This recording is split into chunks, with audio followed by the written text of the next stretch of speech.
मुंबईबरोबरच ठाणे जिल्ह्यातही मतदानाला विलंब झाल्याचं बघायला मिळालं। तर भिवंडीत शांततेत सुरू असलेल्या मतदानात संध्याकाळी काही ठिकाणी वादंग होत गालबोट मात्र लागलं।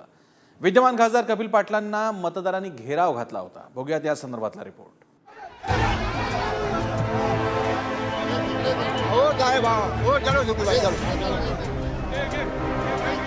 भिवंडीत मतदानाच्या दिवशी अक्षरशः भडका उडाला होता।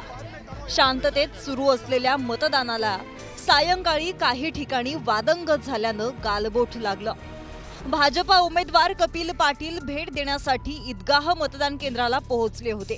यावेळी मवियाचे उमेदवार बाळामामा म्हात्रेंच्या कार्यकर्त्यांनी कपिल पाटलांना विरोध सुरू केला। जवळपास 500 ते 600 नागरिकांनी घेराव घालत जोरदार घोषणाबाजी सुरू केली। पोलिसांनी कपिल पाटलांना सुरक्षितरित्या बाहेर काढल्यानं अनर्थ टळला।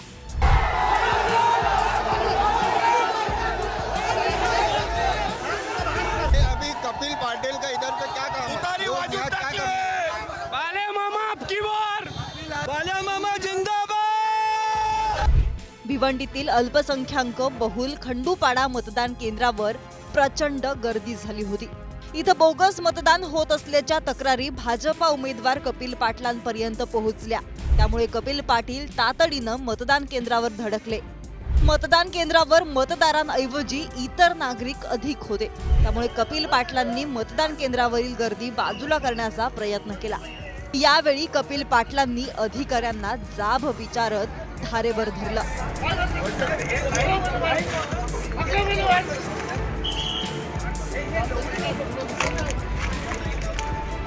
बोगस मतदान करण्याची जी पद्धत भिवंडीची आहे, ही पद्धत ज्या लोकांनी लावले, ज्या आपल्या बांधवांच्या मतामुळे ही सवय लागलेली आहे आणि त्यांच्यासाठी नेहमी सांगत राहतात की लोकशाही वाचवायची आहे, संविधान बदलणार आहे, असं सांगणाऱ्यांना लोकशाहीनेच उत्तर दिलं पाहिजे।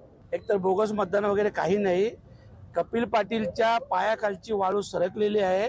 दुपारी स्पष्ट त्यांनी त्याचा पराभव मान्य केलेला आहे आणि आज आपण इकडे पाहत असाल त्या ठिकाणी गेल्यानंतर पोलीस अधिकारी, निवडणूक अधिकारी, सगळ्या अधिकाऱ्यांना सगळ्यांच्या समोर शिवीगाली वगैरे केली आहे आणि कपिल पाटीलला आव्हानही करतोय की अरे मर्दासारखा लढ, हे पोलीस फौज पाटा घेऊन।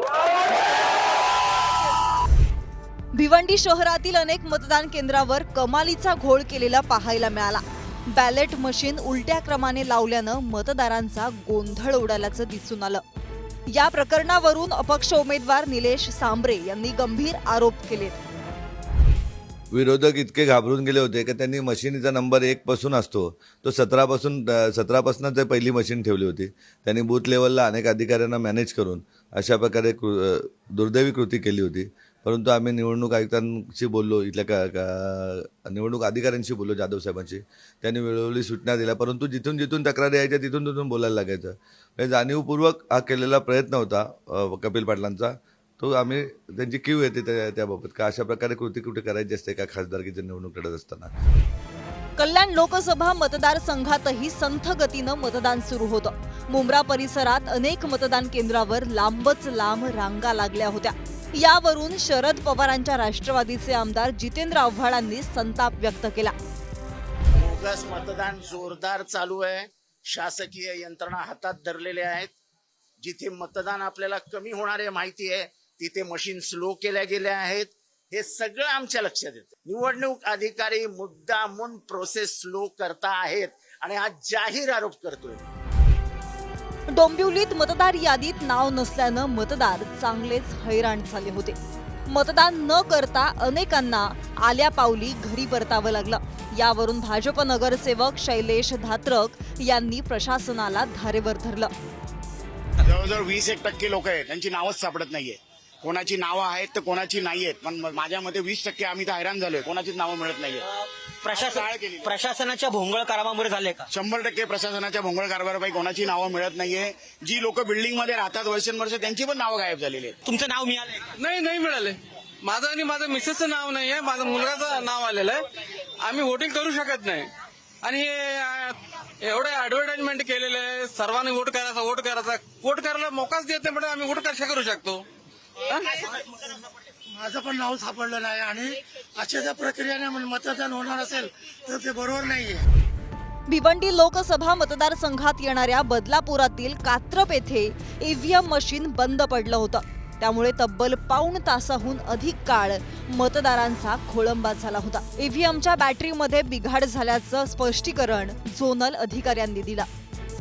पालघर लोकसभा मतदारसंघातील दातिवरे इथं देखील ईव्हीएम बंद पडलं होतं. तासभर मशीन बंद राहिल्यानं मतदारांना मनस्ताप सहन करावा लागला. ईव्हीएम बाबत विरोधकांकडून अनेकदा शंका उपस्थित केल्या जातात. यंदा तर अनेक ठिकाणी ईव्हीएम बंद पडण्याच्या तक्रारी आल्या होत्या. मात्र तरी देखील ईव्हीएम बाबत शेवटपर्यंत घोळ बघायला मिळतोय. मोनिश गायकवाडसह ब्युरो रिपोर्ट, पुढारी न्यूज.